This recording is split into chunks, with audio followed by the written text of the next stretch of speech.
reciente escándalo en el Poder Judicial desató todo tipo de cuestionamientos que advierten de la urgencia de una reforma que garantice una mejor justicia en Jalisco. Foros de consulta, debates en el Congreso y voces desde colegios advierten de la importancia de aprovechar la coyuntura y realizar reformas legales que brinden certeza de una justicia expedita. Habíamos acordado volver a hablar el tema del Poder Judicial y aquí estamos cumpliendo lo prometido. A partir de esto, como ya escuchábamos, esta situación que se derivó en un escándalo en el Poder Judicial, hay voces que piden que se haga una reforma también para que se mejore la impartición de justicia. Saludo con mucho gusto a Daniel Espinosa Licón. Él es juez en el Distrito Sexto Judicial que tiene su cabecera en Ciudad Guzmán. Daniel, bienvenido. Gracias, Carlos, por la invitación a tu programa de nueva cuenta. A ver, tú estás al frente, pues, de una sala de oralidad, etcétera, donde fue el primer modelo en este nuevo sistema de justicia penal.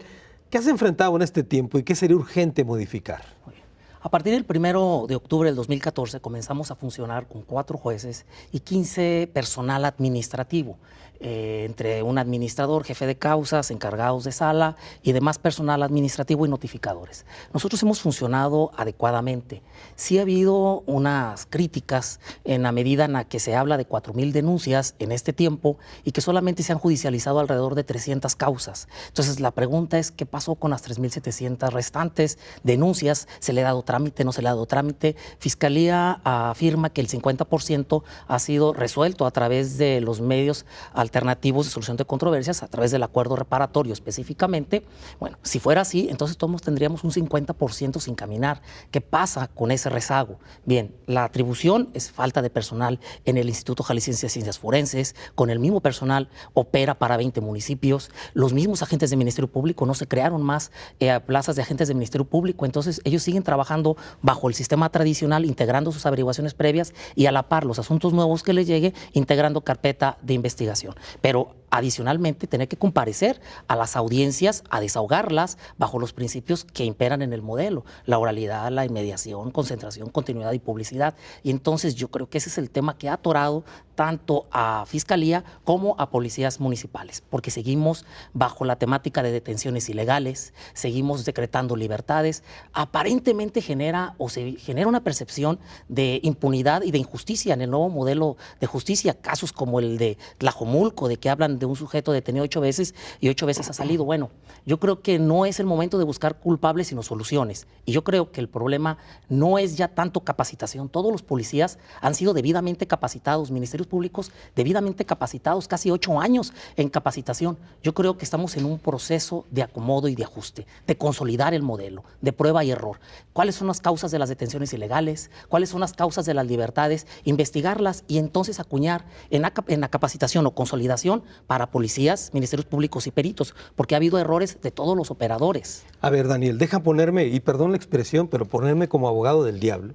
Bien. Dices tú prueba y error, pero ¿no es un asunto demasiado delicado el tema de la justicia para estar sometiendo esto prueba y error? Claro. Porque error puede dejar en libertad a un criminal.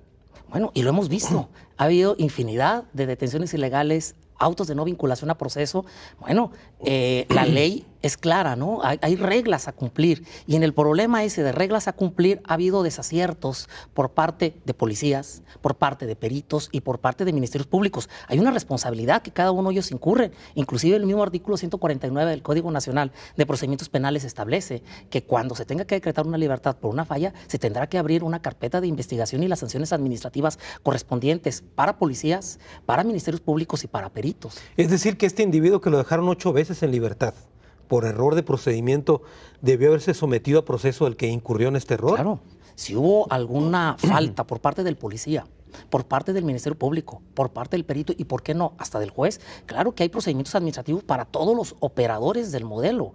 No tenemos una autonomía e independencia que seamos intocables. Hay responsabilidades y en todo esto del tema de transparencia sale a la luz cuál fue el error o quién incurrió en el desacierto, cuál de los operadores de todo el modelo. Y bueno, pues puede abrirse los procedimientos administrativos y sancionarlos. Precisamente El tema es, si ya hubo un error y ya hubo una falla, hay que permear, debe de salir a la luz ese error para que los policías, los peritos, los ministerios públicos no vuelvan a cometer el mismo. ¿Pero está ocurriendo eso, Daniel? Sí, claro, sigue ocurriendo. Pero me refiero a que se les está diciendo dónde se equivocaron. ¿Está ocurriendo eso? En eso sí creo que no hay una política de Estado, no hay reglas de que nos digan, miren, a partir de que esta detención fue ilegal, vamos a capacitar a todos los policías para que no cometan este error. Por ejemplo, caso Tlajomulco. Los policías realizan una detención aparentemente en flagrancia, pero ellos se comunican con el agente del Ministerio Público de su municipio. El agente del Ministerio Público de su municipio les dice, yo no puedo recibir porque es un asunto donde hay un menor de edad. Y entonces se va a Guadalajara, a calle 14, donde hacen una lista de espera a que los atienda un Ministerio Público, les revisa los registros y les dice, no, porque hubo un menor de edad y yo no soy el competente, se va a Ciudad Niñez. Se va a Ciudad Niñez y pierden tiempo en la recepción. ¿Cuánto tiempo se perdió en esa falta de coordinación? Había que ver una conducción y mando ordenada por el artículo 21 constitucional. Se incumplió y eso trajo como consecuencia un retraso en la puesta a disposición. ¿Qué dice el juez? Pues hubo una demora en la puesta a disposición. El artículo 16 constitucional dice claramente que el detenido debe ser puesto a disposición sin demora de la autoridad ministerial. Y este tiene 48 horas para poner a disposición entonces ahí del juez. Pero ahí va la pregunta. Dices tú que ya se cumplió con la capacitación y aquí vemos que no están capacitados Aquí los es un policías. tema de coordinación y consolidación. Ellos saben llenar registros, los policías. Se saben casi de memoria el informe, el protocolo de primer respondiente. El tema es las dudas que se tienen en la práctica y en la realidad. No es lo mismo aprenderte un protocolo y aprobar un examen en escritorio, en el aula. Yo estoy en la calle y ¿qué pasa? Muy bien, Daniel. Vamos a continuar, por supuesto, hablando de este tema, pero tengo que hacer una pausa y regreso con otro de nuestros invitados.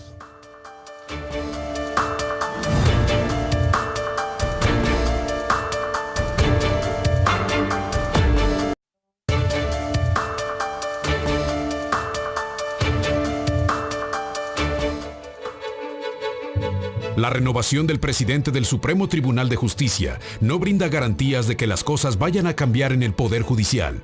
Los cuestionamientos han sido dirigidos a los distintos grupos que se disputan el control y que se reparten posiciones en aras de seguir disfrutando beneficios. Saludo ahora a José Antonio Pérez Juárez. Él es miembro del Colegio de Abogados Penalistas de Jalisco. Y bueno, ya escuchamos hace un momento la gran pregunta, no necesariamente cambiando al presidente del Supremo Tribunal, cambiarán las cosas en este poder. José Antonio, bienvenido. Gracias, Carlos. Sí, sería absurdo, sería erróneo el considerar que una persona como Luis Carlos Vega Pámanes pudo haber sido el único responsable de llevar a la institución de la justicia de los jaliscienses a un estado de descomposición que ha incidido no solo en el descrédito y la desconfianza de la sociedad hacia el Poder Judicial, no, ha incidido en el estancamiento de Jalisco en el desarrollo económico. Sabemos que muchas empresas que hicieron grandes inversiones, por ejemplo, se fueron a Guanajuato, hablamos de marcas de automóviles muy grandes que al ver la ineficacia, la corrupción del sistema de justicia en Jalisco, optaron por hacer sus inversiones en otros estados. Estos aspectos creo yo que no han sido debidamente analizados y dimensionados por quienes tienen la obligación o la responsabilidad de armonizar el desarrollo de Jalisco. Creo yo que si no es a partir de un sistema de justicia confiable, eficiente, que cumpla cabalmente con la aplicación de la ley, difícilmente Jalisco saldrá de este estancamiento, Carlos. José Antonio, después de este escándalo que ya hemos platicado, que ha ocurrido, que involucró a Luis Carlos Vega Pámanes, hay muchas voces que han pedido esto, una reforma legal, reformas al Poder Judicial. ¿Requiere reformas realmente el Poder Judicial o una correcta aplicación de la ley que existe ya? Mi punto de vista particular es coincidente con lo último que tú refieres. Creo yo que el problema no es la implementación de una nueva estructura normativa, porque la que tenemos actualmente no ha sido ineficaz, ha sido ineficaz el trabajo de quienes la aplican. Creo yo que no hay nada que el constituyente, que el legislador ordinario haya dejado desprotegido para el funcionamiento de la institución de justicia. Nosotros consideramos, por lo que hemos percibido de estas intenciones, pues son reformas viscerales, emocionales, son reformas que se están consensando más mediáticamente que sustancialmente, que integralmente, como para que les dé una visión clara, un diagnóstico verdadero a partir del cual se pudiera enmendar. Yo creo que hablamos de una reforma, como dicen los propios políticos, vamos a hacer un cambio para que todo siga igual. Claro, en ese sentido, ¿dónde crees tú que tiene que meterse mano el Poder Judicial entonces? ¿A partir de qué? Es un aspecto que se dice en pocas palabras, pero en la práctica será muy difícil, porque parte todo del modelo de Estado que tenemos, no nomás en Jalisco, en todo México. Esa teórica división de poderes en la práctica nunca ha sido posible, y creo yo que aquí sí debiera de analizarse la posibilidad de encontrar otros mecanismos, porque la dependencia económica de un poder a otro pues rompe con esa llamada autonomía. Creo yo que sí debe de considerarse que el Poder Judicial no dependa del beneplácito del Ejecutivo para hacer su proyecto de desarrollo y para saber qué recursos va a disponer. Creo yo que lo más importante y lo más delicado en este caso del Poder Judicial de nuestro Estado es que la clase política no fue contenida por la sociedad, no fue contenida por quienes teníamos, y me incluyo como colegio de abogados, la obligación de ser los verdaderos garantes del Estado de Derecho, y permitimos que los políticos permearan el sistema de justicia. Nosotros lo advertimos, lo demandamos, lo denunciamos, veíamos cómo el tráfico de influencias era notorio. Hablamos de negocios que se manejan en los tribunales de Jalisco por más de 200,000 millones de pesos al año. Obviamente esto, en la ambición mezquina de algunos políticos, de algunos gobernantes, los llevó a decir: ¿por qué estamos desaprovechando los espacios que tiene el sistema de justicia si ahí está el dinero, si ahí está el poder? Y vemos cómo ya lo han expresado, la mayoría de los jueces, sobre todo los nuevos jueces, fueron designados por señalamientos, por patrocinios políticos, por parentescos, por amistad, y no porque realmente tuvieran la capacidad. Y quiero dejar muy en claro, no me parece ilegal ni inmoral que el hijo de un magistrado o la hija de un magistrado aspire a ser juez. Es un derecho legítimo. Creo yo que lo ilegítimo se constituye en el momento en que, sin tener la edad, por ejemplo, sin tener los años de práctica profesional que exige la ley, se impone a esta persona. Es cuando ya se vuelve fáctico ese ejercicio de poder. Creo yo que si los políticos siguen teniendo ese campo fértil y no encontramos la fórmula para contener esa injerencia, Jalisco va a seguir estancado. A ver, deja regresarme a lo que decías del tema financiero. Luego entonces sí se requiere una reforma para dejar en libertad e independencia el presupuesto del Poder Judicial. Pero, Carlos, es algo que se ha analizado no por años, por décadas. Sabemos que lo más sano es el presupuesto constitucional. Sabemos que bastaría con que se analice y se determine un porcentaje del ingreso del Estado para que el Poder Judicial ya no tenga que ir a suplicarle año con año al secretario general de gobierno, al secretario de finanzas, al propio gobernador, su beneplácito para que les otorgue lo que los jaliscienses damos, porque no lo dan ellos.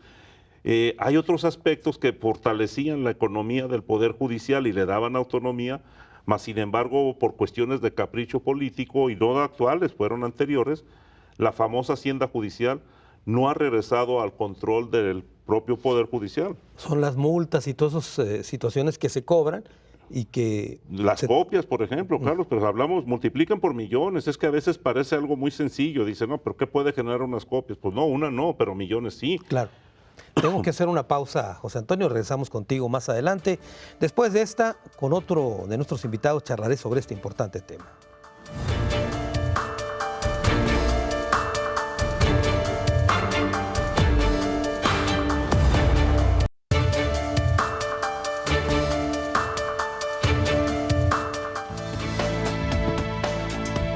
El nuevo sistema de justicia penal con los juicios orales fue un buen ejemplo del reparto que suele suceder en el Poder Judicial. Sin embargo, también ocurre en el Supremo Tribunal de Justicia, donde abundan parientes y recomendados en muchas plazas. Bueno, ahora saludo con mucho gusto a Francisco Jiménez Reynoso. Él es abogado y académico de la Universidad de Guadalajara. Francisco, bienvenido. Gracias, Carlos. A ver, esto de cambiar a un presidente del Supremo Tribunal de Justicia no necesariamente significa que va a cambiar todo el poder. Sí, definitivamente que es una pieza. Es una pieza de 34, de 34 de ellas. Y todas tienen una función específica. Recordemos que se componen por salas. Claro. Entonces, es una pieza un poco más importante que las demás. Pero no necesariamente significa que va a cambiar todo lo que está ocurriendo en el Poder Judicial. Sí, definitivamente, porque todos tienen una importancia pues significativa. De algunos depende la libertad de personas o que otros permanezcan en la cárcel. Algunos dependen de asuntos civiles sensibles y delicados, cuestiones de montos muy importantes de dinero, pleitos muy diversos, ¿verdad? Claro. Entonces, Francisco, ¿quiere decir que esta sacudida que vimos con la salida incluso de Luis Carlos Vega Pámanes fue una sacudida menor? ¿Debió haberse sacudido el árbol más fuerte para que cayeran las frutas podridas? sí, definitivamente. Eso se tuvo que haber hecho, Carlos, en mi opinión, desde hace 8 años, precisamente, porque recordemos que el 18 de junio de 2008 se da esa vacatio legis de 8 años para prepararnos a la entrada del nuevo sistema. Aquí no se hizo nada, prácticamente. Con los mismos. Con los mismos, siguió funcionando. Es que le apostaban a la contrarreforma, a que no funcionara. Es más, algunos le están apostando a ello. Todavía es. El nuevo sistema tiene enemigos. El nuevo sistema tiene bastantes enemigos que están buscando se regrese al pasado. No nos conviene, en mi opinión. ¿Quiere decir que este nuevo sistema de justicia penal está implementado por los mismos, los vicios de siempre, la corrupción de siempre?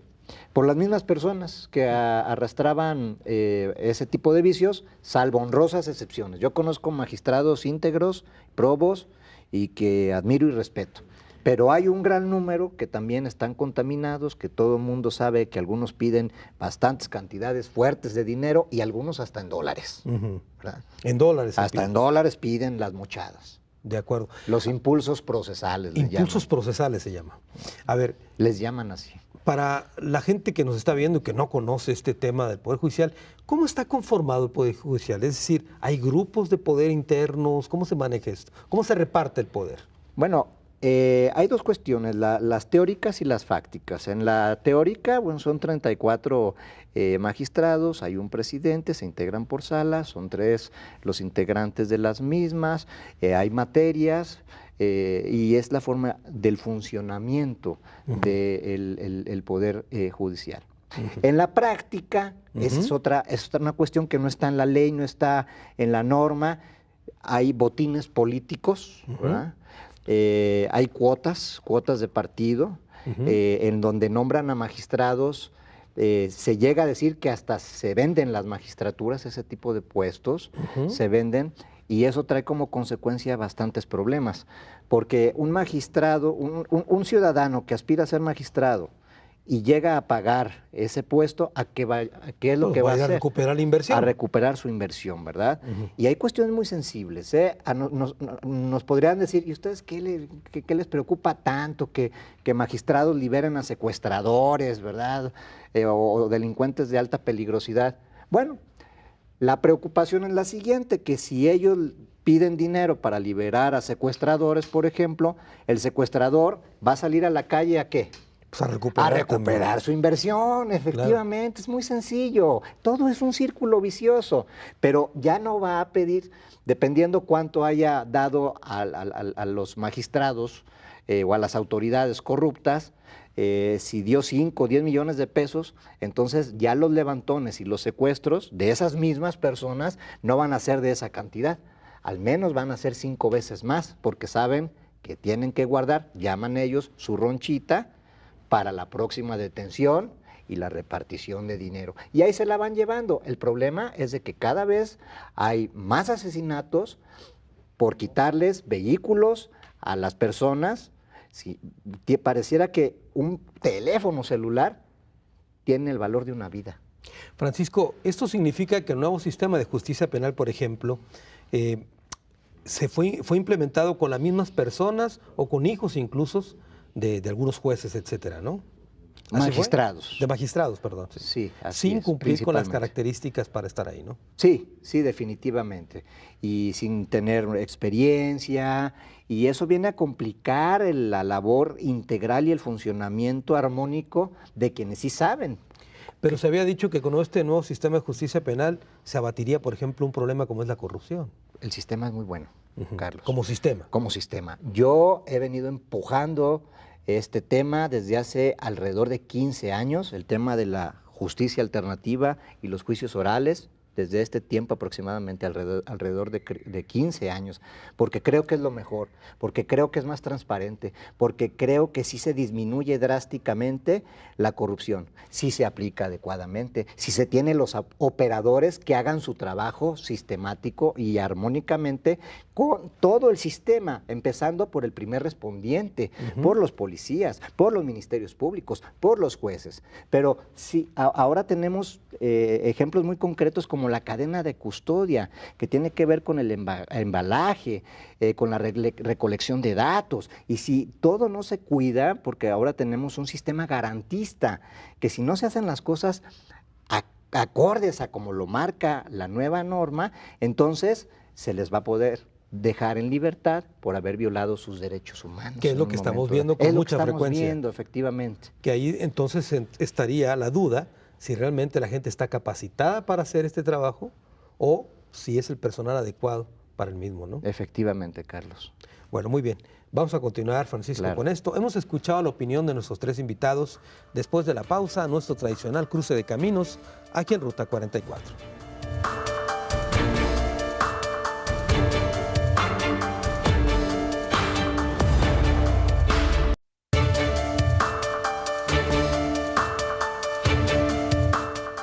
Una reforma para el Poder Judicial, ese es el tema que tocamos en esta ocasión aquí en Ruta 44. Hemos hecho un esbozo general de este problema. Ahora, Daniel Espinosa Licón, juez del Distrito Sexto Judicial, nos hablabas de los problemas que enfrenta ya, digamos, implementar en la práctica este nuevo sistema de justicia penal. ¿Qué más hay que cambiar? Bien, yo creo que el tema de consolidación y generar políticas de Estado en el que se verifiquen, vuelvo a insistir, las pruebas y errores, en qué estamos fallando y apuntalar en el tema capacitación para consolidar el modelo. Hay voces que hablan de regresar al sistema tradicional que nos generaba de alguna manera más certeza porque había más delincuentes detenidos. Nada más por darte un parámetro, cuando llegamos el 1 de octubre del 2014 a Ciudad Guzmán, el reclusorio tenía una población de 1,200 personas. Al día de hoy hay 700 personas, lo que ha generado de disminución. Pero las voces negativas al sistema hablan de que todos esos delincuentes están afuera delinquiendo y que deberían de estar adentro. Entonces, son las voces que se escuchan del modelo. Lo cierto es de que los que han salido en el sistema tienen una vigilancia. Ahora ya no se van simplemente a volver a delinquir. Existe una unidad de atención a esos sujetos que salen y están vigilándolos, le están haciendo visitas, los están supervisando. Y bueno, había que entender el modelo en sí, en estructura, para entender que sí sirve. No obstante, el tema de decir vamos a darle reversa al modelo no es propio del Estado mexicano. Se vio en Colombia, se vio en Chile y se tuvo que apuntalar por organismos internacionales. Es decir, es un proceso en el que más o menos de 8 a 10 años se va a tardar en madurar el modelo, en que todos los operadores entiendan cuál es su función real. Y las fallas es un pago muy alto el que se va a pagar de tener a delincuentes en la calle, pero es el proceso, vamos, de aprendizaje. Es una reforma estructural, no fue un cambio de pinceladas, fue una reforma estructural que implicaba precisamente buscar los mejores perfiles policiales, periciales, de juzgadores, de magistrados, porque no es lo mismo hacer las cosas por escrito o ir a que un actuario, un secretario me tome las denuncias, a yo policía llenarlos, a yo juez que un secretario me hiciera las sentencias y yo nada más las firmara, a yo pararme y dictarla frente al público. A ver, Daniel, pero tú dices consolidación de 8 a 10 años. Mi preocupación es si se están apuntando los errores efectivamente y se están remediando. Esa es la política de Estado de la que yo hablo, que se requiere precisamente hacer esa política de Estado. Se requiere, pero ¿se está haciendo? Yo no tengo conocimiento de que exista. No puedo afirmar que no lo haya porque desconozco. Yo al día de hoy no lo veo. Muy bien. A ver, José Antonio Pérez Juárez, vemos un caso como en Tlajomulco, agarran un ladrón y 8 veces lo han agarrado y 8 veces está libre. Y en Guadalajara se habla, el alcalde Enrique Alfaro decía, detuvieron a un mismo tipo y lo vuelven a soltar, etc., hasta 10 veces. ¿Qué está pasando? Lo que está sucediendo que no ha podido caminar la reforma penal porque el empuje no ha sido integral y completo. Hay quienes tienen vocación, hay quienes han aportado, pero hay instituciones como la Fiscalía que, independientemente del tema capacitación, que para mí no es intrascendente, creo que hay otros factores más importantes aún que la propia capacitación. De nada va a servir la capacitación en una Fiscalía General plagada de corrupción, de hostigamiento laboral, de inestabilidad, donde se llega al cinismo o desfachatez de su titular, de tener en la coordinación de asesores a un doctor en medicina, no en derecho, de apellido Sánchez, y que es el que determina el manejo que se le da a las agencias, por ejemplo, de litigación. Estos factores que se han descuidado y que no se están siquiera analizando, creo yo que han sido lo que han saturado, lo que han colapsado el sistema acusatorio penal, y que el creer que la simple capacitación nos puede sacar adelante es un error. Muchos que practicamos el derecho penal lo advertimos, pero hace muchísimos años, Carlos. Yo en el 2004, en la Cátedra Larios Valencia, me tocó exponer en el Paraninfo de nuestra Universidad de Guadalajara, y desde ese momento advertía el error tan grave de no haber empezado por modificar los planes de estudios de las escuelas de derecho. Teníamos que haber adecuado para que los abogados del sistema acusatorio se formaran desde la escuela a herramientas fundamentales como la oratoria forense, la psicología jurídica. Y no estás buscando capacitación ahora. La verdad de las cosas que no es que no la busquen ni que no esté de acuerdo, sino que la capacitación no es el factor. Por ejemplo, en el caso de Fiscalía, están moviendo a los agentes del Ministerio Público cada semana a capricha de los coordinadores y de los jefes. Quienes litigamos, hoy voy y encuentro al Ministerio Público y a los 3 días ya no está porque llegó otro nuevo jefe, y en esa inestabilidad laboral, un sistema nuevo como es el acusatorio no puede encontrar el campo fértil para sentar bases y para acortar los tiempos de esos costos sociales que también lo dijimos. Nosotros augurábamos de 5 a 10 años. Alemania, que es un modelo de Estado en su desarrollo, tardó 8 años. México no tenemos las condiciones de Alemania. Francisco, muchas voces, lo decíamos al inicio de este programa, estuvieron pidiendo una reforma al Poder Judicial. ¿Realmente se requiere una reforma para modificar el Poder Judicial? Sí, claro. ¿Pero en qué sentido? Carlos, definitivamente. De fondo. A ver. De fondo. Y comentarles que trabajamos desde hace aproximadamente 3 meses a la fecha en el Congreso del Estado, y tenemos una propuesta concreta. Conformamos 6 mesas de trabajo en el Congreso del Estado, y ya es una iniciativa que está por presentarse por parte de ¿por qué no nos adelantas algo? Claro que sí, con mucho gusto. En este momento, los requisitos para ser magistrado, ser mexicano, 35 años de edad, bueno, son muy sencillos, básicos. El más complicado es haber registrado el título y la cédula ante la Secretaría de Educación Pública 10 años antes de aspirar a ser magistrado. O sea, es el más difícil. Es el más difícil. Bien pudo haber andado manejando el taxi una persona, un abogado, en campañas electorales, y decir, pues voy de magistrado. Ahora quiero ser magistrado. Exactamente. Y la Constitución, en el artículo 59, señala que preferentemente se va a elegir a los que tengan más experiencia. La carrera judicial, dice. Preferentemente. No necesariamente. No garantiza. Es una palabra que nosotros estamos incluyendo. Garantizar. Garantizar experiencia, conocimientos. A quien quiera ser magistrado, la propuesta es que haga un examen de 100 reactivos sobre la... En este momento se le puede decir, oye, ¿y de qué quieres ser magistrado? ¿De qué materia? ¿Cuál es tu especialización? Pues la que caiga, ¿va? Él puede ser magistrado de lo que sea, porque la Constitución y las leyes relativas no establecen requisitos específicos ni controles de evaluación científicos para poder calificar a los aspirantes. Bueno, nosotros hacemos una propuesta en la que se garantice que tengan experiencia, en la que hagan un examen de 100 reactivos y el que obtenga el mayor puntaje lleva la delantera. Tenemos 6 tablas de evaluación. Nuestro juez Espinosa Licón nos acompañó a la inauguración y estuvo al pendiente de algunos trabajos que hicimos. En estas mesas, una de ellas, la de constitucional, la presidió el doctor Mollado Zapata. Fernando Espinosa de los Monteros presidió la mesa de sanciones. Ramón Bernal, la de policía, escalafón A ver, Francisco, tengo que hacer una pausa, el tiempo nos ganó, pero nomás te hago una pregunta muy rápida. Sí. Con estos requisitos que tú dijiste, ¿cuántos de los actuales magistrados, etcétera, cumplirían con este supuesto? No, pues yo pienso que a lo mejor unos 4 o 5 se salvan. Muy bien. Tengo que hacer una pausa, regreso con más de este tema.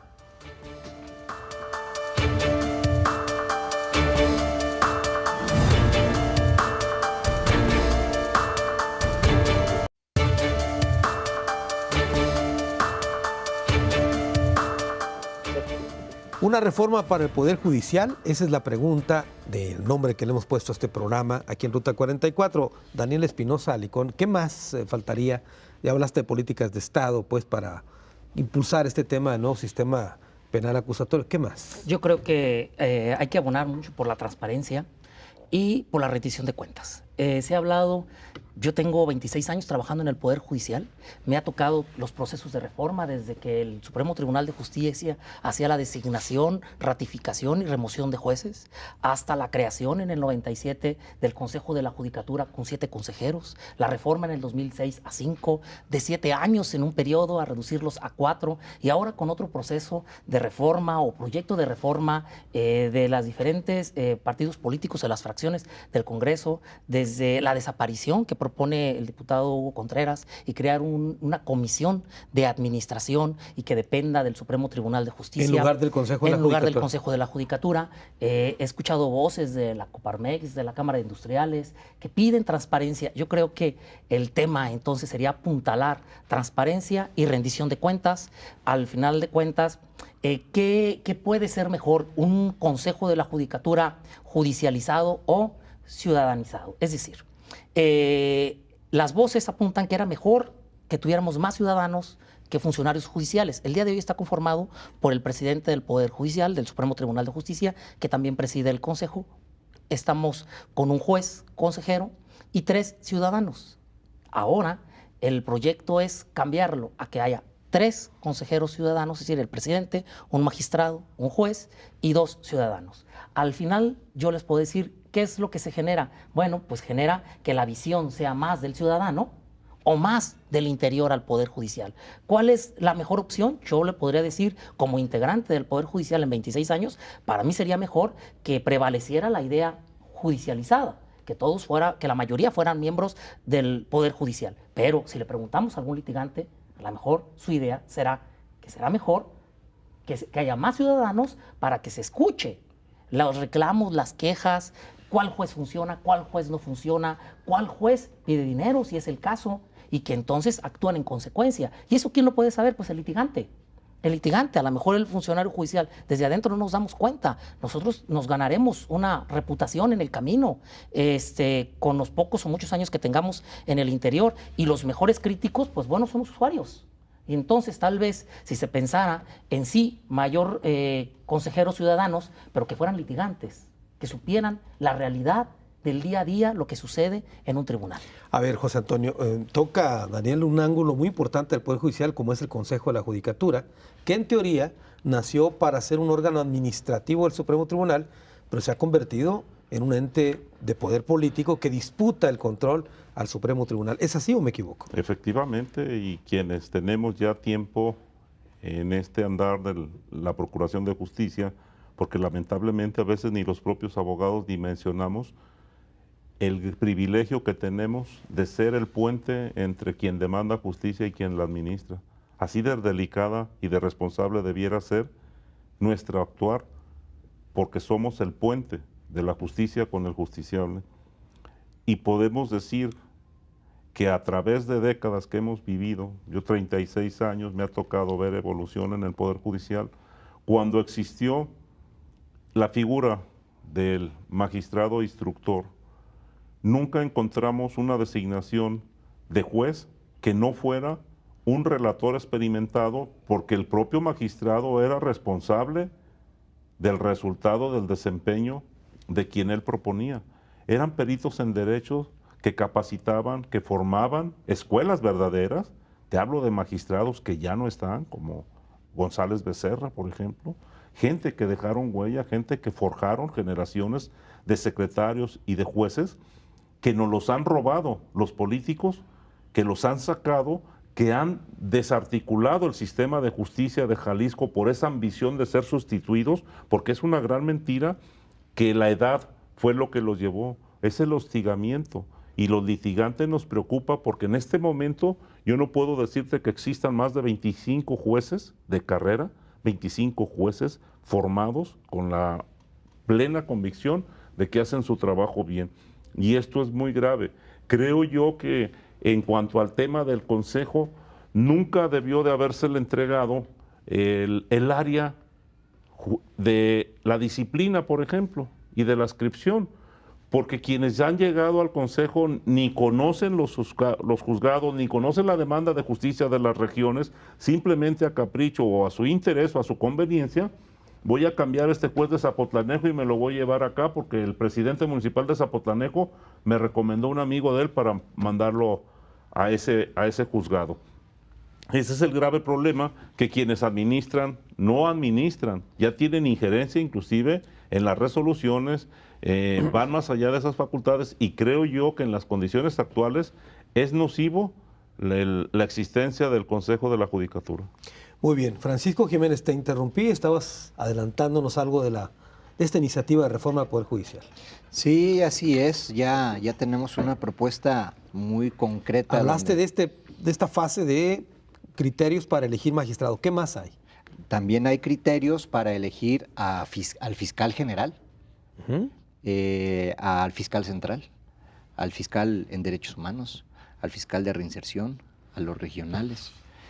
Hay candados, llamamos algunas la fórmula Espartaco, porque él fue el magistrado que participó en nuestras mesas, hizo la propuesta para evitar que el fiscal general y los otros fiscales, también va en cascada, dejen de estar pensando en la próxima elección, se les impida participar por 4 años después de que abandonan su cargo como fiscales.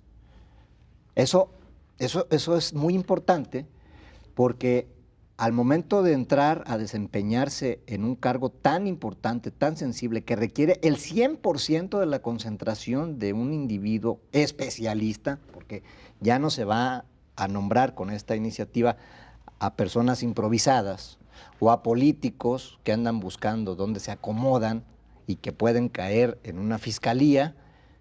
Entonces, ahora se va a evaluar sus conocimientos, a tomar en cuenta su experiencia, el servicio profesional de carrera, el escalafón, todo ello. A ver, Francisco, y en esta iniciativa que se prepara en el Congreso... Ya está hecha. Bueno, ¿Se tomó en cuenta la intromisión del Ejecutivo en el Poder Judicial? En la designación, expresiones, etcétera.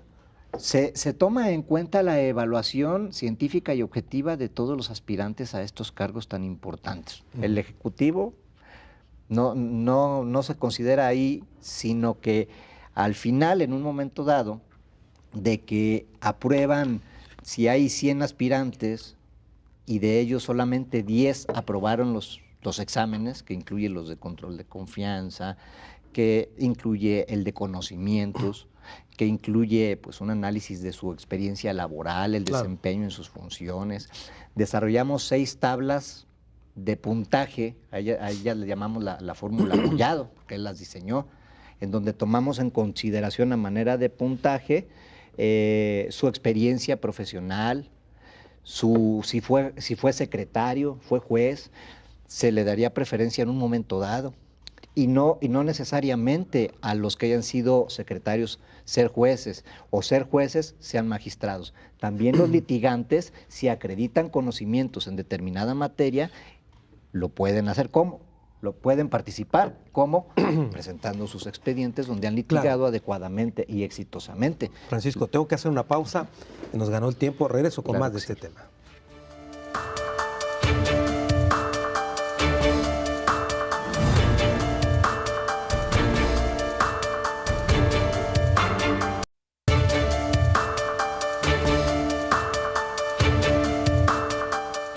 Una reforma para el Poder Judicial, el tema que tocamos hoy aquí en Ruta 44. Estamos llegando a la parte final del programa y vamos a las conclusiones.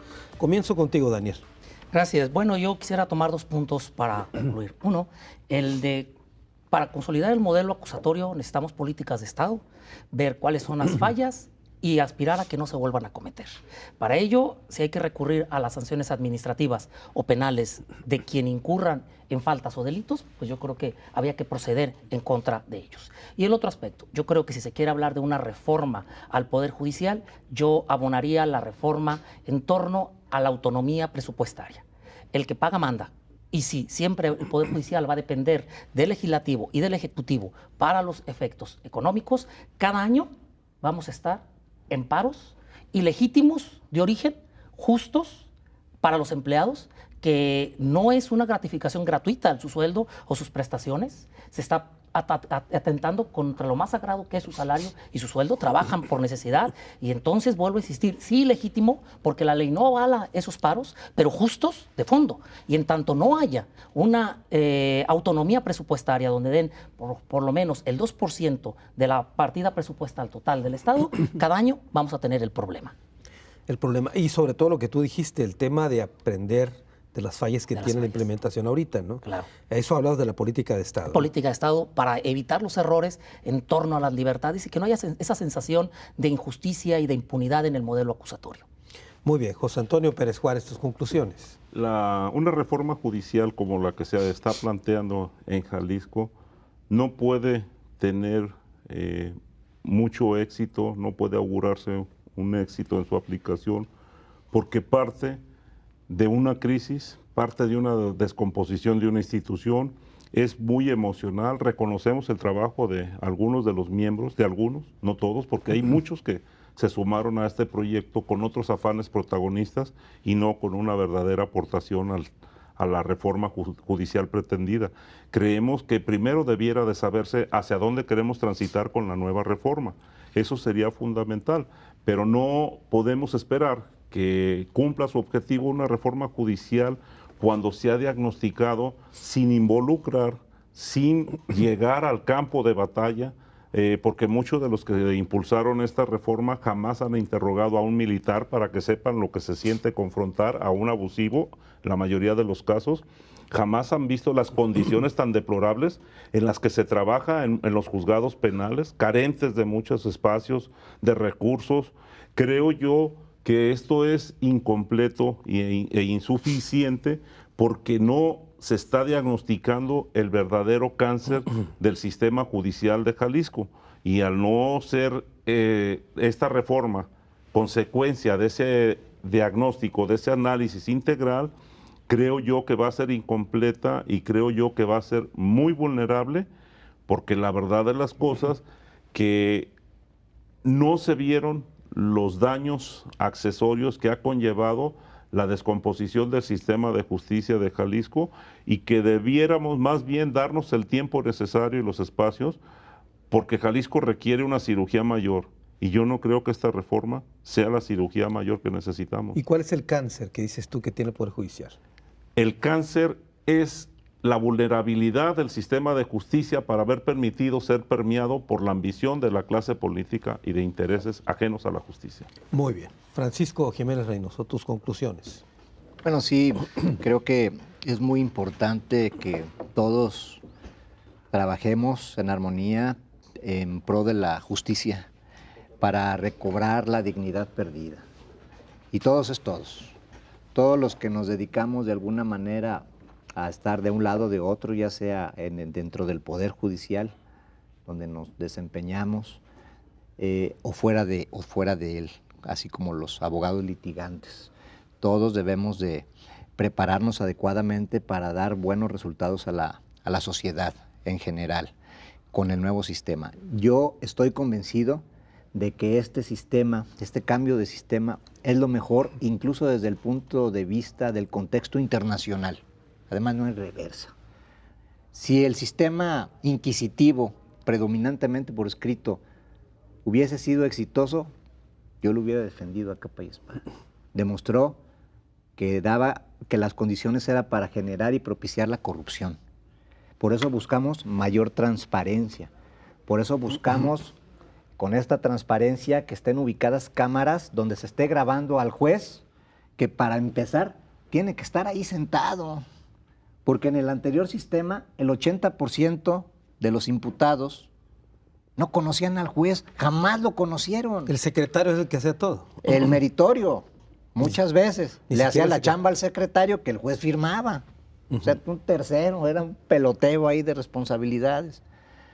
Ya el juez llegaba en ocasiones a ver qué firmaba de lo que le habían cargado al secretario y el secretario al meritorio. ¿Querés decir? Habría que puntualizar, Carlos, pero hay que recordar que un solo juez penal tenía no solo que dictar sentencias, tenía que atender a los litigantes, administrativo, al público, tenía que vigilar. Dar si en permisos. teoría él tenía la obligación de presidir todas las audiencias, pero humanamente no era posible. Cierto. Si el dinero y los recursos que se le aportaron a esta reforma del sistema acusatorio se hubieran aportado en el sistema inquisidor, en el sistema tradicional, pero sobre todo, si hubiéramos cumplido al pie de la letra la vigencia del proceso sumario, que es muy similar al acusatorio, yo no estoy en contra del sistema acusatorio, de ninguna manera, pero quiero que dejemos muy en claro, a los jueces se les desprotegió, se les impidió hacer su trabajo en el sistema inquisidor. Ojalá y que en el sistema acusatorio no suceda lo mismo, es lo único que deseamos. Bueno, pues nos ganó el tiempo de nuevo, Así es. Francisco. Muchas gracias, Toño. A la orden. Muchas Carlos. gracias, Daniel. Muchas gracias. Gracias, Yo creo Carlos. que tendremos que reunirnos de nuevo Aquí para nos seguir vemos. hablando de este tema.